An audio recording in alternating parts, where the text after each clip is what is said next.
ഇടുക്കിയിലെ വിനോദസഞ്ചാര കേന്ദ്രങ്ങൾക്ക് എന്നും വശ്യമനോഹാരിത പകരുന്നത് നേരിയ മഞ്ഞിൻ മൂടിയ മലനിരകളടങ്ങുന്ന കാഴ്ചകളാണ്.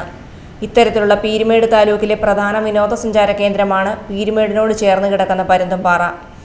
മലനിരകളുടെ വിദൂര കാഴ്ചകളും പച്ചപ്പരവതാനി വിരിച്ച പുൽമേടുകളും സാഹസിക യാത്രകൾക്കുതകുന്ന ചെറു മലനിരകളുമാണ് വിനോദസഞ്ചാരികളെ പരുന്തുംപാറയിലേക്ക് ആകർഷിക്കുന്ന ഘടകങ്ങൾ.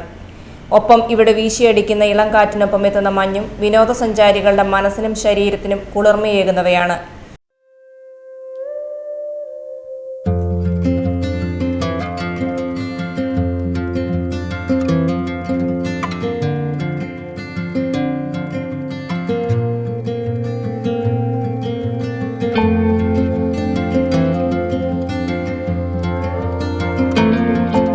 പീരുമേട് പഞ്ചായത്തിൽ ഉൾപ്പെട്ട ഇവിടെ വിനോദസഞ്ചാരികൾക്ക് ആവശ്യമായ അടിസ്ഥാന സൗകര്യങ്ങൾ ഒരു പരിധിവരെ ഒരുക്കിയതോടെ സഞ്ചാരികളുടെ വരവിലും ഗണ്യമായ വർധനവുണ്ടായിട്ടുണ്ട്.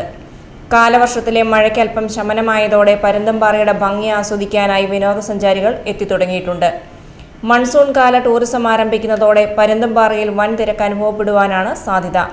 ചെറുചാറ്റമഴയ്ക്കൊപ്പം എത്തുന്ന മഞ്ഞിന്റെ കുളിരും ആസ്വദിക്കുകയാണ് ഇപ്പോൾ പരുന്തുംപാറയിലെത്തുന്ന വിനോദസഞ്ചാരികൾ. News bureau, Peermade.